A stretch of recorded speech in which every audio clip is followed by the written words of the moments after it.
I'm Ellie Stayton. And I'm Gabriel Litchfield. And this is Clancy's Corner. Clancy's Corner. Clancy's Corner. Clancy's Corner. Clancy's Corner.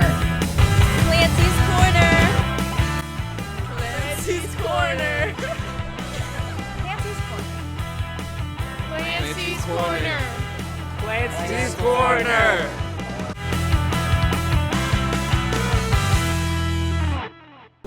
Each term will broadcast to you a collection of current news and feature stories about people, projects, and events at McGinnis. So make sure to tune in.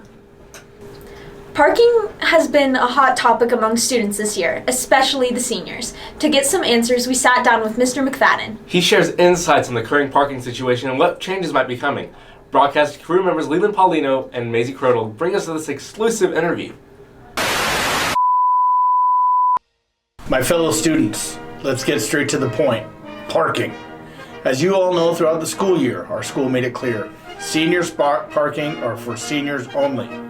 Yet every morning we see underclassmen lurking and leeching on their parking spots. Trust me, we've noticed, but this is a privilege and my patience is at an end. This school is built on tradition and respect, and you don't take a senior's parking spot without having earned it through the years of toil, representation, early morning alarms, exams. Now I know some of you might think it's just a parking spot, but I ask you, what's a few extra steps from the overflow compared to respecting the seniors, that as a senior you will want that respect.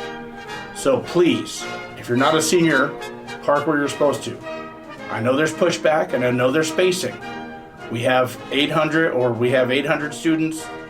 I thank you, but the 800 of us can get along, respect these seniors, and launch them into graduation. Thank you.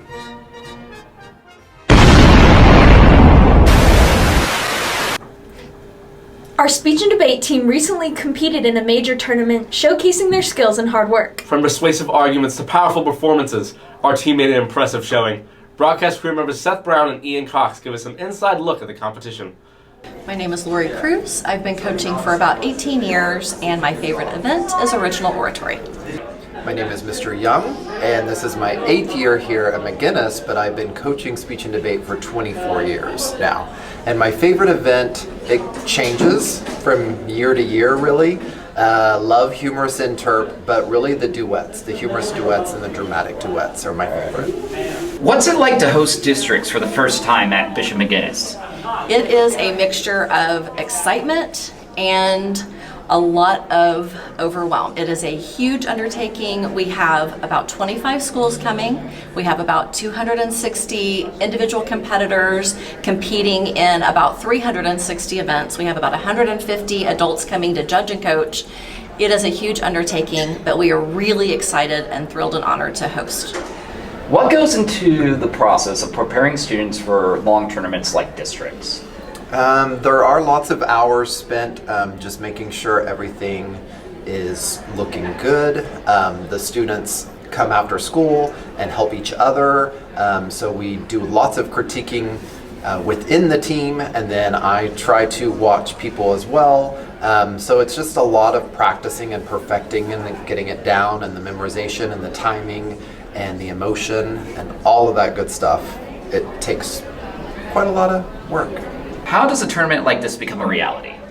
Well, it actually starts way back at the beginning of the school year, sometimes even the previous school year. We have to get a location, and that's how we ended up with Bishop McGinnis. We were not able to secure our other locations that we've used in the past, and Dr. Worthington was so kind to say yes to us to host here.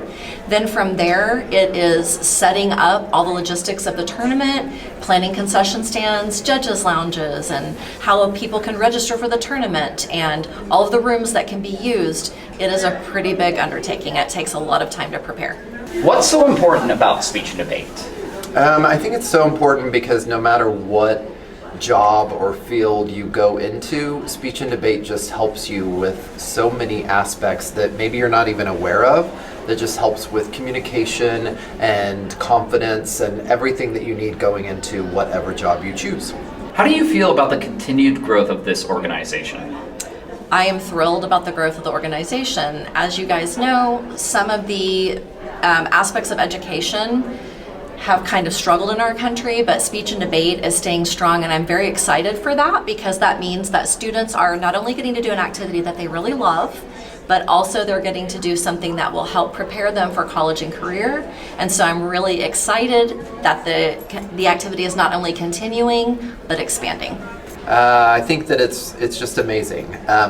When I look back at the first year here at McGinnis and just the amount of students that were involved, I had a great group that was a small but mighty group, but it's really interesting to see how it's just grown with every year and just getting more involved.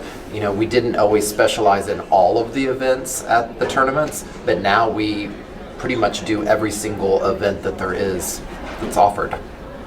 My name is Ian Cox, and today we are here at the Districts Tournament to learn more about how magical this tournament is and to see why this team is continuously growing. So come along with me and you'll find out. How pumped are you for this tournament right now? I am so pumped. So pumped? What events are you competing in? I'm competing in public forum and international extem. So why do you think this tournament is so awesome, Sauce? It is a major event with a lot of good people from a lot of good schools, the best of the best. You get to go to Nats if you win. It's amazing. How pumped are we for this district tournament right now? We are very pumped for this district tournament right now. What events are we competing in? You are competing in humorous duet and HI, and I'm competing in HI. Why do you think this tournament is so magical? This is my first district tournament, so I don't really know what's magical about it besides being with all these lovely people. How pumped are we for this district tournament right now? Very.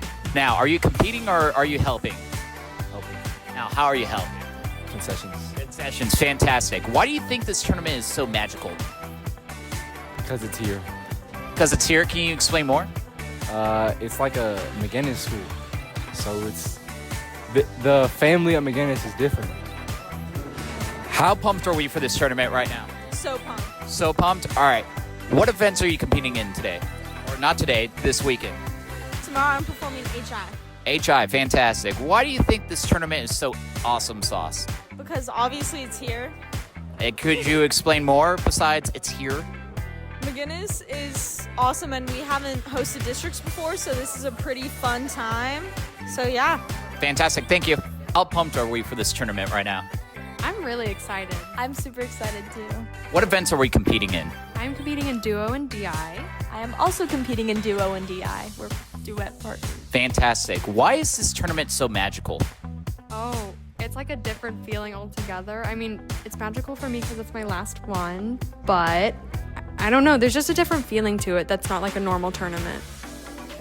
I don't know. I really like being on like home turf. I know that stressed some people out, but it was like comforting for me. I was like, yay, we're here every day. So I don't know. I'm just really excited. I hope it'll be good. How excited are we for this district tournament? We're very excited. It's our first tournament to host ever. So excited. What goes behind the scenes with a tournament like this? Lots of work. The board and other speech and debate members have been helping and bringing food and lots of planning. Yeah, and it's a lot of planning out what rooms we're going to be able to use and a lot of organization for all the different schools and concessions and things like that. Why is this tournament so magical?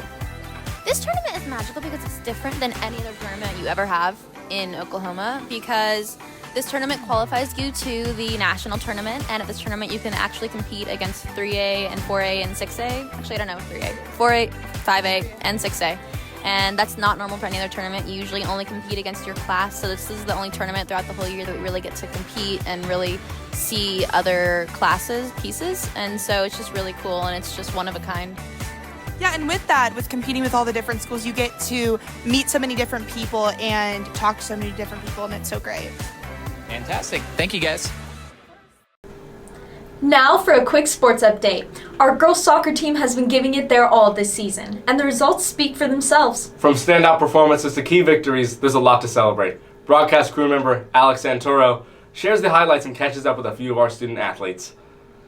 I've been playing since like second grade, and I really started playing because all my friends did it, and I always had so much fun playing, and it was just always made me happy when I was out on the field. I think the most challenging part is like keeping your head up even whenever you make a mistake, because it's so easy to like put your head down and just give up, but pushing through the hardest moments is probably the most challenging part of soccer. Because I've also played soccer my whole life, but I did randomly quit sophomore year, but then the coach like called me back and was like, you need to come back. I was like, okay. I think I've been playing since I was like 5 or pretty young. So yeah, for a long time. I just try and get everything done throughout the day so then I can just focus on my sport after school. I feel like Cal's always trying to improve us by pushing us harder, and he really like helps us when we're down, and he motivates us all to just work harder even when we're losing or things aren't going our way. I would say like it's very difficult sometimes whenever we're losing a game or like we're not playing as good as we should to keep our heads up. But it's always important to just stay motivated and keep working. That wraps up this episode, but we'll be back next term. This has been Clancy's Corner with your hosts, Gabriel Litchfield and Ellie Stayton. Go Go Irish! Irish.